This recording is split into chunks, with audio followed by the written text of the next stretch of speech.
नमस्कार, मैं चंदन कुमार शिक्षा और संस्कार यूट्यूब चैनल पर आप सभी का स्वागत करता हूं, अभिनंदन करता हूं। दोस्तों, आज की इस वीडियो बहुत महत्वपूर्ण होने वाली है क्योंकि हम लोग देख रहे हैं एक-एक करके सभी कहानियों को। यूजीसी नेट जेआरएफ में जितने भी कहानियां लगी हुई हैं, इकाई 7 के अंतर्गत सभी कहानी को एक-एक करके हम लोग देख रहे हैं। इससे पहले बता दें कि हम लोग 10 कहानी देख चुके हैं, जिसमें से इससे पहले की कहानी थी सिक्का बदल गया कृष्ण सोबत की, जो कि आप देखें कि भारत पाक विभाजन के कारण होने वाले विस्थापन के दर्द को दिखाया गया था। ठीक उसी के बाद इंस्पेक्टर माता दिन चांद पर एक कहानी लेकर मैं आपके लिए लाया हूँ, जो कि लेखक है हरिशंकर परसाई। और आप जानते हैं हरिशंकर परसाई का नाम लेते ही आपको पता चल गया है कि ये कहानी जो है व्यंग्यात्मक होगा, है ना। व्यंग्य मतलब हंसी मजाक वाला होगा, लेकिन हंसी हंसी में ही बहुत कुछ कहने वाली कहानी है। किस पर कहेंगे कि आप देखेंगे कि चांद के काल्पनिक चित्रण द्वारा भारतीय पुलिस एवं व्यवस्था पर व्यंग्य किया गया है। किनके द्वारा? हरिशंकर परसाई का द्वारा। तो आप वीडियो के अंत तक बने रहेंगे। अगर आप यूजीसी नेट जेआरएफ की तैयारी कर रहे हैं या तो फिर आपके सिलेबस में इंस्पेक्टर माता दिन चांद पर लगी हुई है, आप किसी भी परीक्षा की तैयारी कर रहे हैं और आपके परीक्षा में अगर इंस्पेक्टर माता दिन चांद पर पढ़ना है तो आप ये वीडियो देख सकते हैं, क्योंकि ये आपके लिए बहुत ही हेल्पफुल रहेगी और लाभदायक होगी, है ना। तो चलिए वीडियो में अंत तक बने रहेंगे और एक एक करके पंक्ति वाइज प्रत्येक पंक्ति को अच्छे से पढ़ने का प्रयास करेंगे और सभी शब्दों को जानने का प्रयास करेंगे, ठीक है। तो वीडियो के अंत तक बने रहेंगे। आज का ये कहानी बहुत ही महत्वपूर्ण है। तो चलिए शुरुआत करते हैं। इंस्पेक्टर माता दिन चांद पर, जो कि एक व्यंग्यात्मक कहानी है, हरिशंकर परसाई इनके लेखक हैं। अगर इस कहानी की हम लोग रचना वर्ष की बात करें तो 1968 है। आप याद रखेंगे कब लिखी गई थी? 1968 में, ठीक है।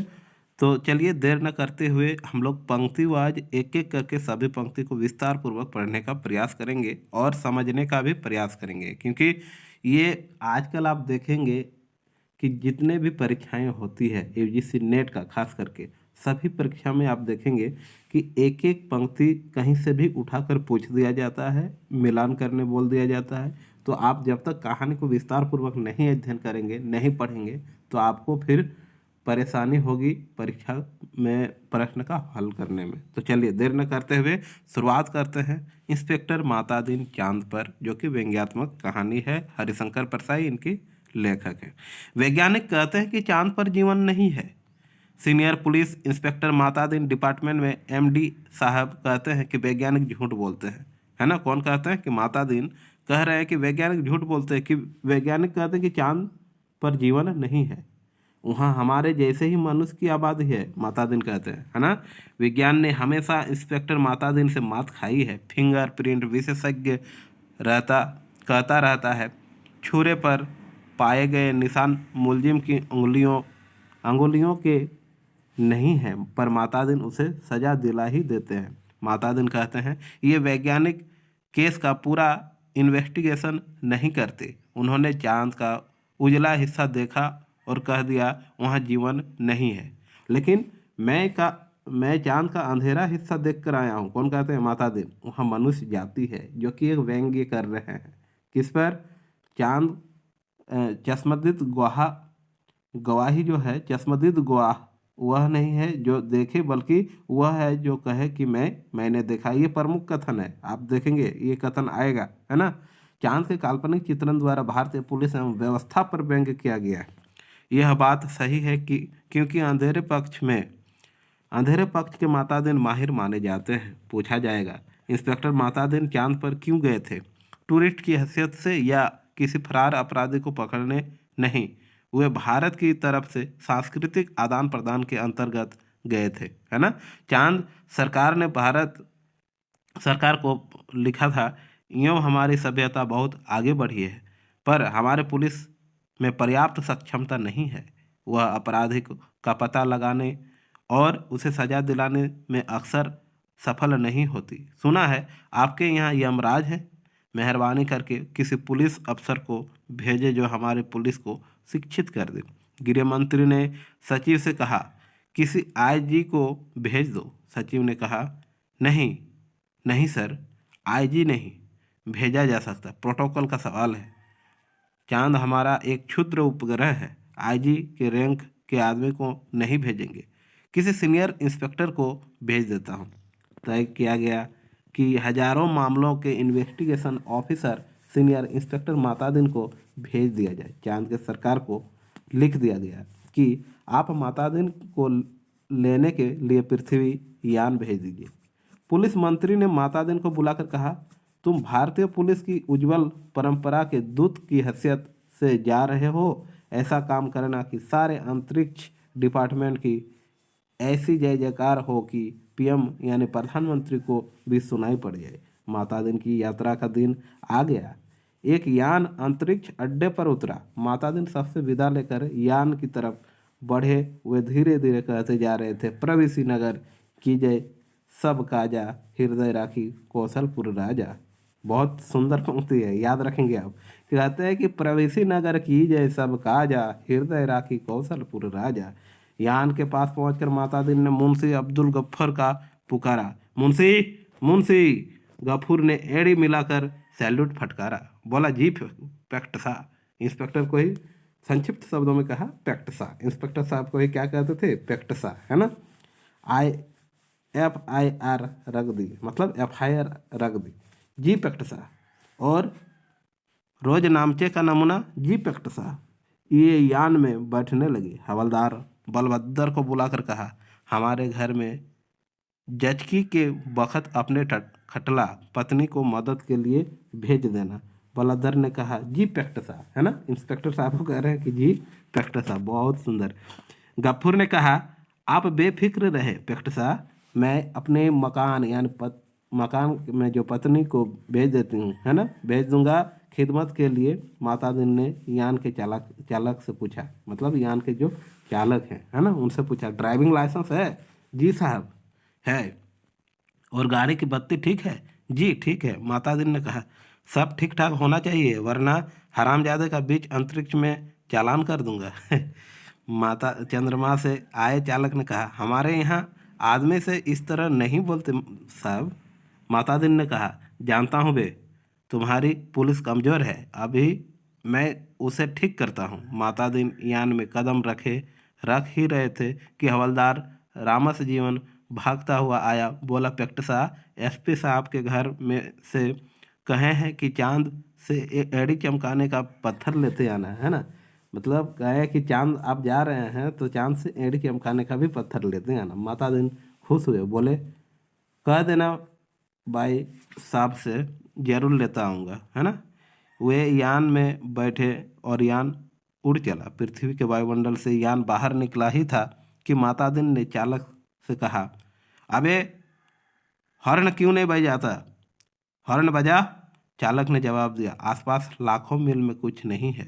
माता दिन ने डांटा, मगर रूल इज रूल, हॉर्न बजाता चल। चालक अंतरिक्ष में हॉर्न बजाता हुआ यान को चांद पर उतार लाया। अंतरिक्ष अड्डे पर पुलिस अधिकारी मातादिन के स्वागत के लिए खड़े थे।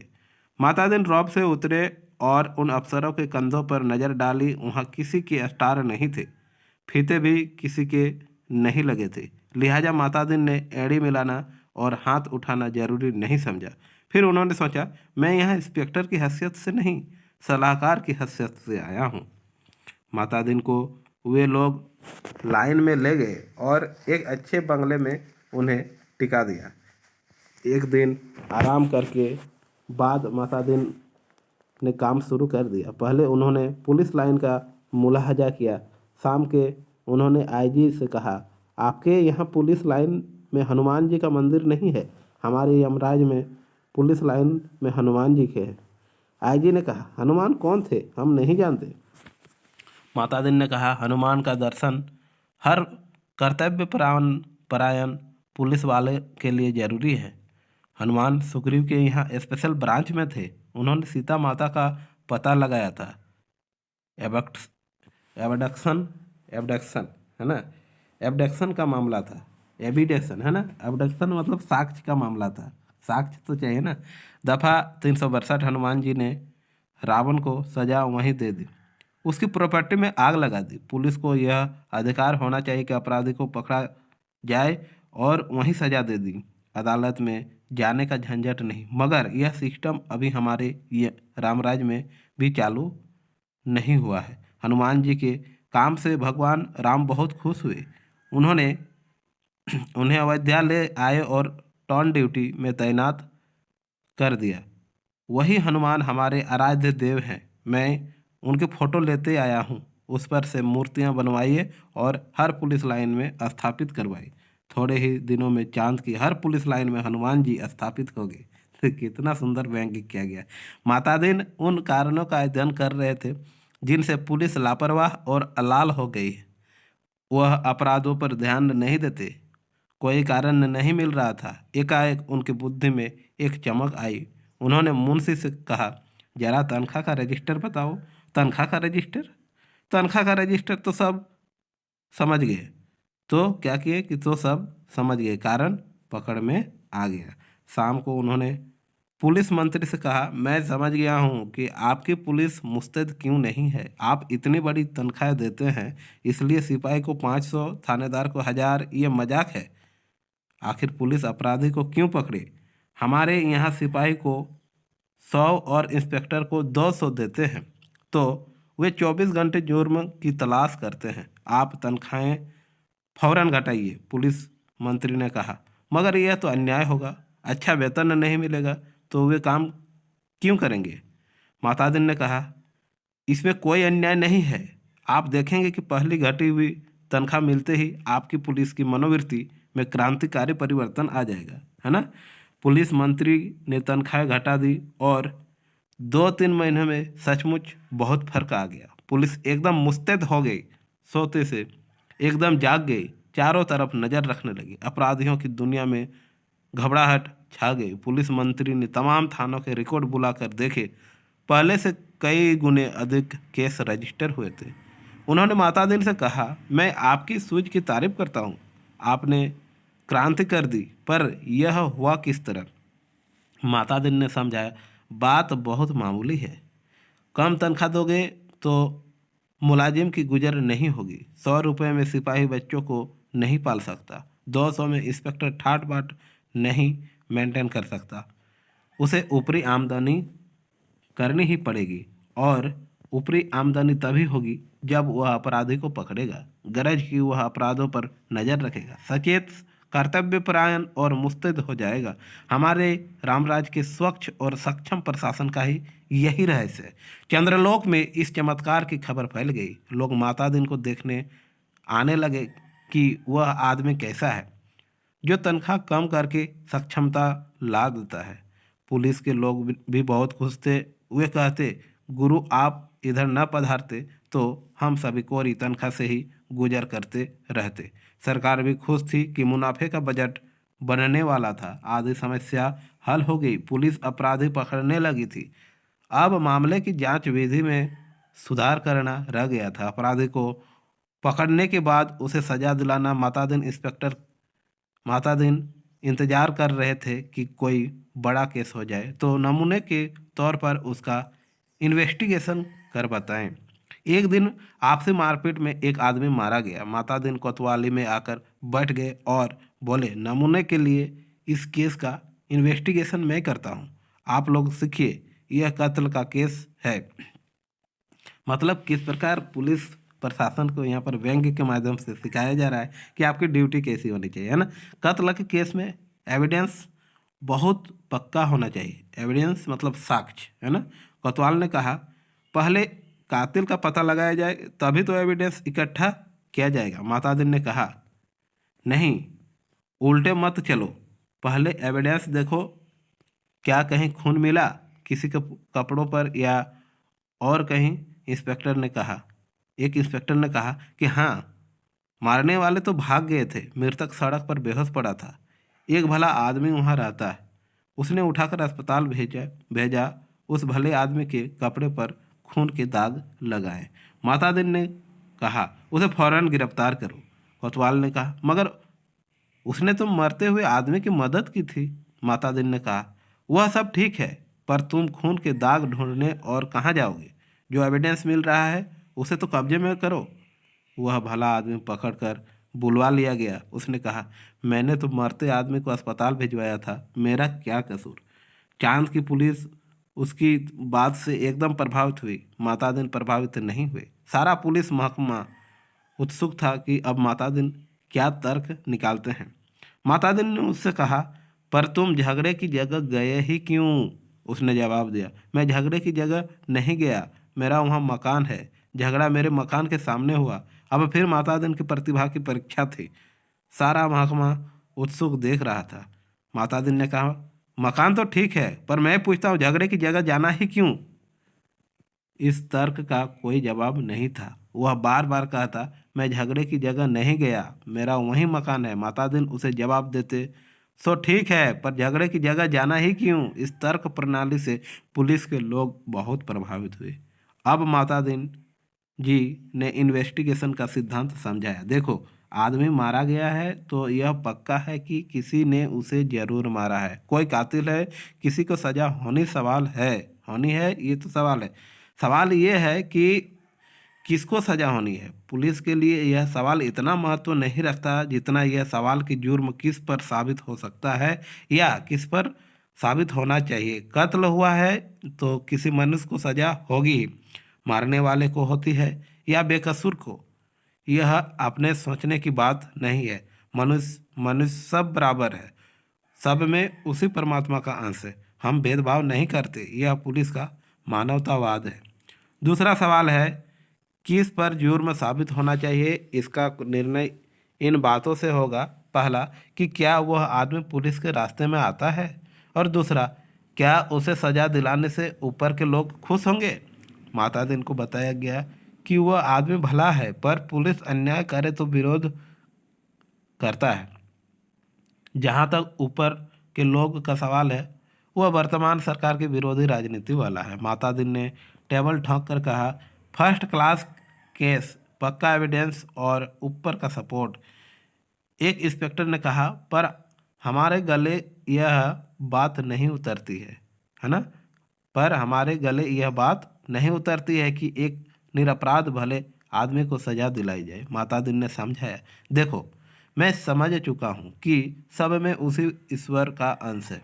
सजा इसे हो या कातिल को, फांसी पर तो ईश्वर ही चढ़ेगा ना।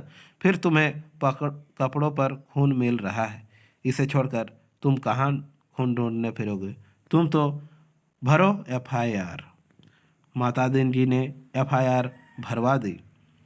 बखत जरूरत के लिए जगह खाली छुड़वा दी। दूसरे दिन पुलिस कोतवाल ने कहा, गुरुदेव, हमारी तो बड़ी आफत है। तमाम भले आदमी आते हैं और कहते हैं, उस बेचारे बेकसूर को क्यों फंसा रहे हो? ऐसा तो चंद्रलोक में कभी नहीं हुआ। बताइए, कहाँ हम क्या जवाब दें? हम तो बहुत शर्मिंदा हैं। मातादिन ने कोतवाल से कहा, घबराओ मत। शुरू शुरू में इस काम में आदमी को शर्म आती है, आगे तुम्हें बेकसूर को छोड़ने में शर्म आएगी। हर चीज़ का जवाब है।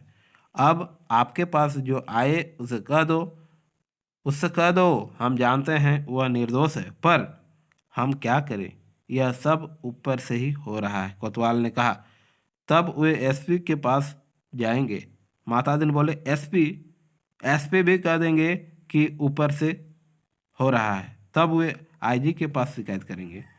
आईजी भी कहेंगे कि सब ऊपर से हो रहा है, तब वे लोग पुलिस मंत्री के पास पहुंचेंगे। पुलिस मंत्री भी कहेंगे, भैया मैं क्या करूं, ऊपर से हो रहा है। तो वे प्रधानमंत्री के पास जाएंगे। प्रधानमंत्री भी कहेंगे कि मैं जानता हूं वो निर्दोष है, पर यह ऊपर से हो रहा है। कोतवाल ने कहा, तब वे मातादिन ने कहा, तब क्या? तब वे किसके पास जाएंगे? भगवान के पास ना। तो मगर भगवान से पूछकर कौन लौट सकता है? जो भगवान के पास गया वो भगवान के ही पास रह गया। क्या सुंदर मजाक किया गया है, क्या व्यंग्यात्मक किया गया है पुलिस प्रशासन को लेकर, है ना? कोतवाल चुप रह गया। वह इस महान प्रतिभा से चमत्कृत था। मातादिन ने कहा, एक मुहावरा ऊपर से हो रहा है, हमारे देश में 25 सालों से सरकारों को बचा रहा है, तुम इसे सीख लो। केस की तैयारी होने लगी। मातादिन ने कहा, अब 4 से 6 चश्मदीद गवाह लाओ, है ना? कितना चश्मदीद? जो खुद देखा हो आंखों के सामने, है ना? कोतवाल, चश्मदीद गवाह कैसे मिलेंगे जब किसी ने उसे मारते देखा ही नहीं, तो चश्मदीद गवाह कोई कैसे होगा? मातादिन ने सिर ठोक लिया, किन किन बेवकूफ़ों के बीच फंसा दिया गया गवर्नमेंट ने, है ना। गवर्नमेंट में उन्हें तो ABCD भी नहीं आती, उन्हें ABCD भी नहीं आती। जल्ला कर कहा, चश्मदीद गवाह किसे कहते हैं जानते हो? चश्मदीद गवाह वह नहीं जो देखे, बल्कि वह जो कहे कि मैंने देखा है। कोतवाल ने कहा, ऐसा कोई क्यों कहेगा? मातादिन ने कहा, कहेगा, समझ में नहीं आता कैसे डिपार्टमेंट चलाते हो? अरे चश्मदीद गवाहों की लिस्ट पुलिस के पास पहले से रहती है, जहाँ ज़रूरत हुई उन्हें चश्मदीद बना दिया। हमारे यहाँ ऐसे आदमी हैं जो साल में 300-400 वारदातों की चश्मदीद गवाह होते हैं। हमारी अदालतें भी मान लेती हैं कि इस आदमी में कोई दैवी शक्ति है, जिससे जान लेता है कि अमुक गवाह, है ना, अमुक जगह वारदात होने वाली है और वहाँ पहले से पहुँच जाता है। मैं तुम्हें चश्मदीद गवाह बनाकर देता हूँ। 8-10 उठाईगिरों को बुलाओ जो चोरी मारपीट गुंडागर्दी करते हों, जुआ खेलते हों या शराब उतारते हों। दूसरे दिन शहर के 8-10 नवरत्न कोतवाली में हाजिर थे। उन्हें देखकर मातादिन गदगद हो गए। बहुत दिन हो गए थे ऐसे लोगों को देखे, बड़ा सुना सुना लग रहा था। मातादिन का प्रेम उमड़ पड़ा। उनसे कहा, तुम लोगों ने उस आदमी को लाठी से मारते देखा था ना? वे बोले, नहीं देखा था साहब, हम वहाँ थे ही नहीं। मातादिन जानते थे यह पहला मौका है। फिर उन्होंने कहा, वहाँ नहीं थे? यह मैंने माना, पर लाठी मारते देखा तो था ना। उन लोगों को लगा कि यह पागल आदमी है, तभी ऐसे उठपटांग बात करता है। वे हंसने लगे। मातादिन ने कहा, हंसो मत, जवाब दो। वे बोले, जब थे ही नहीं तो कैसे देगा? मातादिन ने गुर्रा कर देखा, कहा, कैसे देखा? सो बताता हूँ। तुम लोग जो काम करते हो ना, सब इधर दर्ज है। हर एक को कम से कम 10 साल जेल में डाला जा सकता है। तुम ये काम आगे भी करना चाहते हो या जेल जाना चाहते हो? वे घबरा कर बोले, साहब, हम जेल नहीं जाना चाहते। मातादिन ने कहा, ठीक, तो तुम उस आदमी को लाठी मारते देखा ना? वे बोले, देखा साहब। वह आदमी घर से निकला और जो लाठी मारना शुरू किया तो वह बेचारा बेहोश होकर सड़क पर गिर गया सड़क पर गिर गया। मातादिन ने कहा, ठीक है, आगे भी ऐसी वारदातें देखोगे? वे बोले, साहब, जो आप कहेंगे सो देखेंगे। कोतवाल इस चमत्कार से थोड़ी देर को बेहोश हो गया। होश आया तो मातादिन के चरणों पर गिर पड़ा। जैसे ही होश आया तो मातादिन के चरणों पर गिर पड़ा। मातादिन ने कहा, हटो, काम करने दो। कोतवाल पाँवों से लिपट गया, कहने लगा, मैं जीवन भर इन श्री चरणों में पड़ा रहना चाहता हूँ। मातादिन ने आगे की सारी कार्य प्रणाली तय कर दी। FIR बदलना, बीच में पन्ने डालना, रोज रोजाना मचा बदलना, गवाहों को तोड़ना, सब सिखा दिया। उस आदमी को 20 साल की सजा हो गई। चांद की पुलिस शिक्षित हो चुकी थी। धड़ाधड़ केस बनने लगे और सजा होने लगी। चांद की सरकार बहुत खुश थी। पुलिस की ऐसे मुस्तैदी भारत सरकार के सहयोग का नतीजा था। चांद की संसद ने एक धन्यवाद का प्रस्ताव किया। एक दिन मातादीन जी का सार्वजनिक अभिनंदन किया गया। वे फूलों से लदे खुली जीप पर बैठे थे। आसपास जय जयकार करते हजारों लोग वे हाथ जोड़कर अपने गृह मंत्री के स्टाइल में जवाब दे रहे थे। जिंदगी में पहली बार ऐसा कर रहे थे, इसलिए थोड़ा अटपटा लग रहा था। 26 साल पहले पुलिस में भर्ती होते वक्त किसने सोचा था कि एक दिन दूसरे लोक में उनका ऐसा अभिनंदन होगा। वे पछताए, अच्छा होता कि इस मौके के लिए कुर्ता टोपी और धोती ले आते। भारत के पुलिस मंत्री टेलीविज़न पर बैठे यह दृश्य देख रहे थे और सोच रहे थे, मेरी सद्भावना यात्रा के लिए वातावरण बन गया। कुछ महीने निकल गए। एक दिन चांद की संसद का विशेष अधिवेशन बुलाया गया। बहुत तूफान खड़ा हुआ। गुप्त अधिवेशन था, इसलिए रिपोर्ट प्रकाशित नहीं हुई, पर संसद की दीवारों से टकराकर कुछ शब्द बाहर आए। सदस्य गुस्से से चिल्ला रहे थे, कोई बीमार बाप का इलाज नहीं कराता, डूबते बच्चों को कोई नहीं बचाता, जलते मकान की आग कोई नहीं बुझाता, आदमी जानवर से बदतर हो गया है, सरकार फौरन इस्तीफा दे, सरकार फौरन इस्तीफा दे। दूसरे दिन चांद के प्रधानमंत्री ने माता दिन को बुलाया। माता दिन ने देखा वे एकदम बूढ़े हो गए थे, लगा ये कोई रात सोए नहीं। रुआं से होकर प्रधानमंत्री ने कहा, माता दिन जी, हम आपके और भारत सरकार के बहुत आभारी हैं। अब आप कल देश वापस लौट आइए, है ना, लौट जाइए। माता दिन ने कहा, मैं तो टर्म खत्म करके ही जाऊंगा। प्रधानमंत्री ने कहा, आप बाकी टर्म का वेतन ले जाइए, डबल ले जाइए, तिबल ले जाइए। माता दिन ने कहा, हमारा सिद्धांत है, हमें पैसा नहीं काम प्यारा है। आखिर चांद के प्रधानमंत्री ने भारत के प्रधानमंत्री को एक गुप्त पत्र लिखा। चौथे दिन माता दिन जी को वापस लौटने के लिए अपने आईजी का ऑर्डर मिल गया। उन्होंने एसपी साहब के घर के लिए एड़ी चमकाने का पत्थर यान में रखा और चांद से विदा हो गए। उन्हें जाते देख पुलिस वाले रो पड़े। बहुत अरसे तक यह रहस्य बना रहा कि आखिर चांद में ऐसा क्या हो गया कि माता दिन जी को इस तरह एकदम लौटना पड़ा। चांद के प्रधानमंत्री ने भारत के प्रधानमंत्री को क्या लिखा था? एक दिन वह पत्र खुल ही गया। उसमें लिखा था कि इंस्पेक्टर माता दिन की सेवाएं हमें प्रदान करने के लिए अनेक अनेक धन्यवाद, पर अब आप उन्हें फौरन बुला ले। हम भारत को मित्र देश समझते थे, पर आपने हमारे साथ शत्रुवत व्यवहार किया है। हम भोले लोगों से आपने विश्वासघात किया है। आपके माता जी ने हमारी पुलिस को जैसा कर दिया है, उसके नतीजे ये हुए हैं। कोई आदमी किसी मरते हुए आदमी के पास नहीं जाता, इस डर से कि वह कत्ल के मामले में फंसा दिया जाएगा। बेटा बीमार बाप की सेवा नहीं करता, है ना, बेटा बीमार बाप की सेवा नहीं करता, वह डरता बाप मर गया तो उस पर कहीं हत्या का आरोप नहीं लगा दिया जाए।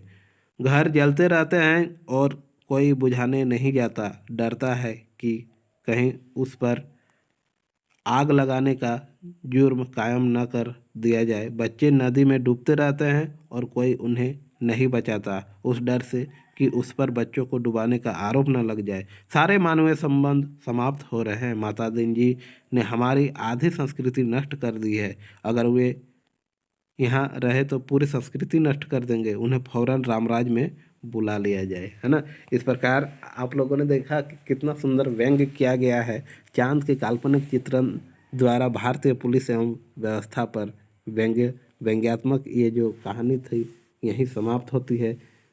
तो दोस्तों, आपको ये वीडियो कैसी लगी, ये कहानी आपको कैसी लगी, आप कमेंट बॉक्स में अवश्य बताएं, है ना, ताकि मुझे आप लोगों से अभी प्रेरणा मिले और आपके लिए मैं आगे की और कहानी लाता रहूं। वीडियो में अंत तक बने रहने के लिए दोस्तों आपका बहुत बहुत धन्यवाद।